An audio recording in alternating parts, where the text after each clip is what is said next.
Quem vai aplaudir o teu momento raramente é aplaudir a tua história. Você sabe o tanto que você já passou de críticas e de perseguições. Quantas vezes você pensou em parar? Quando você achou que todo mundo está do seu lado. No momento mais difícil da sua vida, você viu pessoas te abandonando. Mas realmente, todo mundo só sabe aplaudir o momento.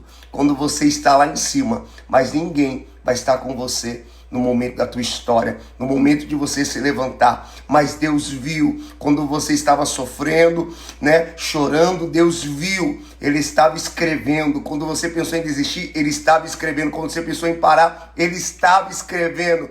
Porque raramente as pessoas vão aplaudir a sua história, mas vão querer aplaudir o seu momento. Mas Deus falou: fique em paz.